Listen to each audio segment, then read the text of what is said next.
नामिका जी, मुझे लगता है कि देश के दूसरे प्रधानमंत्रियों को इस तरीके से बिलिटिल नहीं करना चाहिए।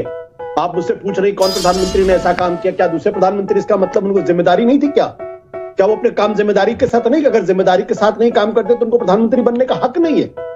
क्या इस देश ने अटल बिहारी वाजपेयी को जो संसद के ऊपर हमला हुआ तो उसके लिए जिम्मेदार ठहराया? क्या नहीं जिम्मेदार ठहराया? जो छत्तीसगढ़ वाला जो वेलकम टू हुलर मीडिया। दोस्तों, उत्तरकाशी टनल में फंसे सभी 41 मजदूरों को जय हिंद दोस्तों, स्वागत है आपका अपने यूट्यूब चैनल में एक बार फिर से। फ्रेंड्स, आज की वीडियो बहुत ज़्यादा इंटरेस्टिंग होने वाली है। आज की वीडियो जो है वो गोदी मीडिया की है। तो गोदी मीडिया से जो डिबेट करने के लिए आए वो आशुतोष आए हैं। तो आशुतोष ने किस तरह से जो गोदी मीडिया की एंकर है नव्या कुमार, उसकी जो है धज्जियां उड़ा दी, इस वीडियो में हम देखेंगे। चलो वीडियो दे लेते हैं, बाद में वीडियो के बारे में हम बात करेंगे। ऐसा क्यों आशुतोष जी? इस पर आपने कुछ नहीं कहा। नहीं, मैं तो स्पष्ट तौर पर कहना चाहता हूं इसमें देश के प्रधानमंत्री का क्या काम है या देश के मुख्यमंत्री का क्या, प्रदेश के मुख्यमंत्री का क्या काम है? भाई, ये तो आपकी जिम्मेदारी है ना। अगर इस देश के अंदर कहीं किसी भी कोने में अगर किसी तरीके की आपदा आएगी तो देश के प्रधानमंत्री कोई भी हो, कोई भी मुख्यमंत्री हो, उसको ये काम निभाना ही पड़ेगा। अगर वो अपने कमरे में बैठकर खाली नहीं बैठ के देख सकते। तो अगर प्रधानमंत्री जी को अगर चिंता थी तो वाजिब चिंता थी, अगर वहां के मुख्यमंत्री को चिंता थी तो वाजिब चिंता थी। लेकिन इसके आधार पर यह कहना कि हम सिर्फ धामी जी की वजह से वहां पे निकल पाए या प्रधानमंत्री नरेंद्र मोदी जी की वजह से निकल पाए, अगर प्रधानमंत्री जी नहीं होते, अगर मनमोहन सिंह होते या फिर एच.डी. देवेगौड़ा होते तो शायद वो चिंता ही नहीं करते। ये जो सोच है, यही सोच तो इस देश की राजनीति को अलग अलग करने की कोशिश करती है ना। भाई, मैंने तो ऐसे ऐसे प्रधानमंत्रियों को देखा है जो कभी किसी चीज का क्रेडिट नहीं लिया उन्होंने, लेकिन लगातार कॉन्स्टेंटली कोई भी आपदा हो उसमें लगातार जुटे रहे उन्होंने। मैं बिल्कुल, रिस्पॉन्सिबिलिटी है ये उनके ऊपर, पूरी तरीके से उनकी ड्यूटी बनती थी। लेकिन जिस तरह से ये काम हुआ, वहां पर केंद्रीय मंत्री बैठे हैं, मुख्यमंत्री बैठे हैं।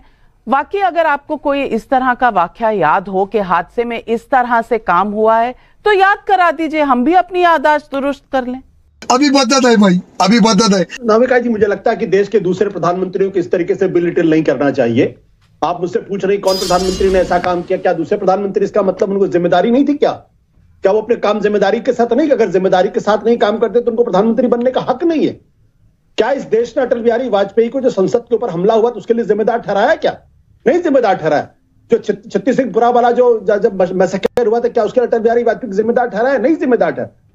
ये जो एक नई टेंडेंसी निकल आई है इस देश की राजनीति के अंदर कि सिर्फ प्रधानमंत्री नरेंद्र मोदी जी ही इस देश का ख्याल रखते, बाकी के प्रधानमंत्री तो किसी लायक नहीं थे, किसी काबिल नहीं थे, उन्होंने तो कभी कोई काम किया नहीं है।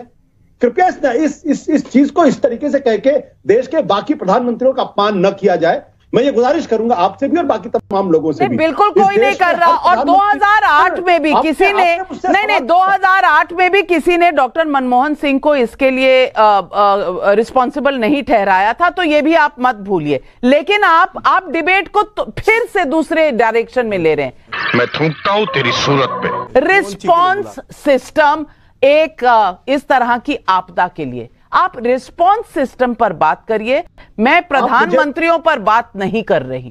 नहीं, आप जब ये कह रही हैं तो उस कहने का मतलब ही यही है कि चूंकि नरेंद्र मोदी थे इसलिए रिस्पॉन्स सिस्टम था। आपको अच्छी तरीके से याद होगा कि जब कुवैत के ऊपर हमला हुआ था, जब इराक ने किया था, उस वक्त देश का प्रधानमंत्री कौन था? और जो दुनिया के इतिहास का सबसे बड़ा रेस्क्यू मिशन और ऑपरेशन किया जा रहा था, उसकी क्रेडिट किस प्रधानमंत्री ने ली थी? किसी प्रधानमंत्री ने उसकी क्रेडिट नहीं ली, क्योंकि प्रधानमंत्री के तौर पर आपकी जिम्मेदारी है ये। और मेरा मानना यह है कि इस देश में जो अगर नरेंद्र मोदी जी नहीं होते, दूसरा कोई प्रधानमंत्री होता तो भी इसी तरीके से रिस्पांस होता। मंत्री पहुंचते, मंत्री नहीं पहुंचते, इससे फर्क बिल्कुल नहीं पड़ता।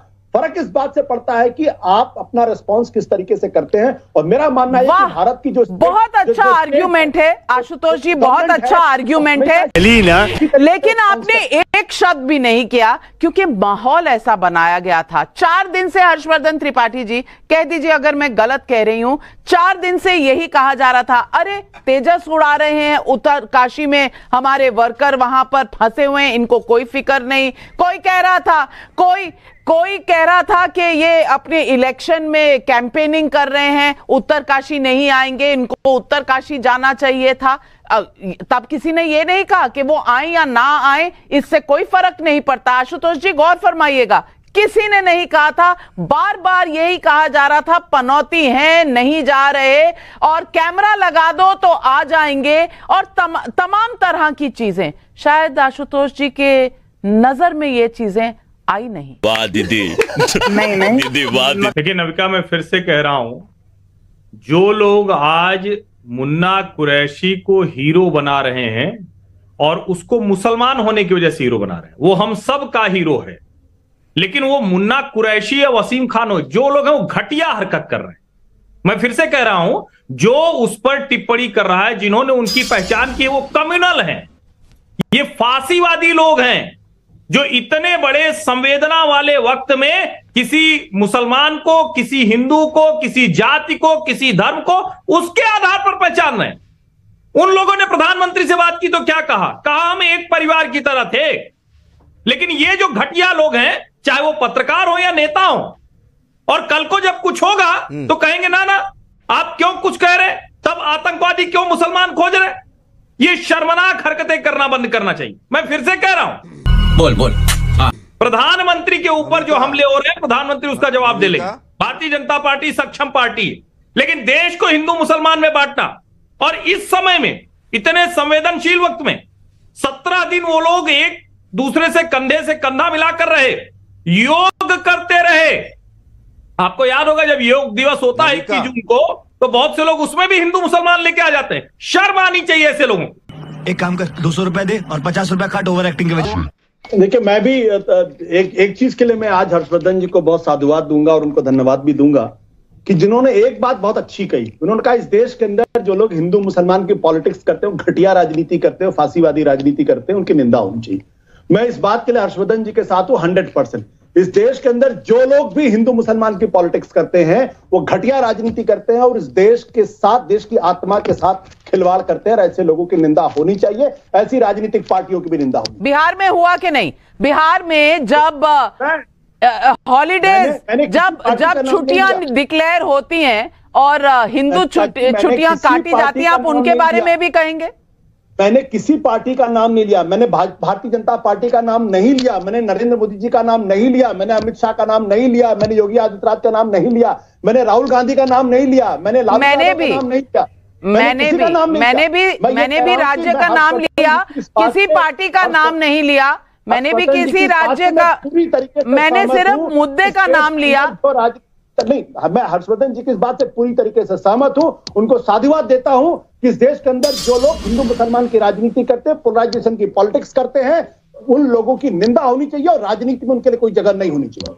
बहुत अच्छी बात कही, लेकिन जवाब फिर भी नहीं दिया। आशुतोष जी, तुरंत निंदा कीजिए कि जिन्होंने मुन्ना कुरैशी, वसीम खान का चरित्र चित्रण करने की कोशिश की, वो भी घटिया लोग हैं इस संवेदनशील समय में।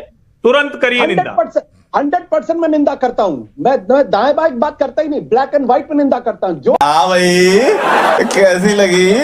मैं शलभमणि त्रिपाठी जी, शलभमणि त्रिपाठी जी, प्रधानमंत्री का दायित्व था, उन्होंने किया, लेकिन इसमें भी जब मजहब ढूंढा गया तो हिंदू मुस्लिम इस देश में कौन कर रहा है? इस देश में बहुत अच्छी बात आशुतोष जी ने भी कही, बहुत अच्छी बात हर्षवर्धन जी ने भी कही। मुझे तो याद आता है कि बाटला एनकाउंटर हुआ था और मोहन शर्मा जी थे, इंस्पेक्टर थे, उनका बेटा जिंदगी और मौत से जूझ रहा था, डेंगू हुआ था उसको दिल्ली में, और बाटला में एनकाउंटर की सूचना मिली कि वहां आतंकवादी छुपे हैं और भागकर गए वो बेचारे, और बेटा जिंदगी मौत से दिल्ली के अस्पताल में जूझता रहा और मोहन शर्मा जी इंस्पेक्टर साहब शहीद हो गए। उनको लाद कर लाया गया, शहीद हो गया, अस्पताल पहुंचाया गया। उस पर किसने राजनीति की? मैं नाम नहीं लेना चाहता, लेकिन एक बड़े नेता ने इस देश के कहा कि जब एनकाउंटर हुआ, आतंकी मारे गए, तो इस देश के एक बड़ी नेता। फ्रेंड, बहुत ज़्यादा इंटरेस्टिंग वीडियो थी। देख सकते हैं किस तरह से गोदी मीडिया की एंकर थी नविका कुमार, जो है मोदी जी की तारीफों के पुल बांध रही थी, कह रही थी जो मजदूर फंसे हुए थे मोदी जी ने निकलवाए, इस तरह की बातें वो कर रही थी। आशुतोष ने उनकी एक बात का जवाब बहुत अच्छे से दिया। आशुतोष जो है बहुत अच्छे बोलते हैं जब भी आते हैं डिबेट में, तो बहुत इंटरेस्टिंग वीडियो थी। आई होप आपको वीडियो पसंद है। अगर आपको वीडियो पसंद है, वीडियो को लाइक करें। चाहते हैं इस टाइप वीडियो में आपके लिए और लाइक, हमें सपोर्ट कर सकते हैं। हमें सपोर्ट करने के लिए हमारे चैनल सब्सक्राइब कर सकते हैं। इस वीडियो को एंड करते हैं, नेक्स्ट वीडियो मिलेंगे इससे नेक्स्ट टॉपिक के साथ। तब तक बहुत सारा ध्यान रखिए। तब तक के लिए जय हिंद, जय भारत।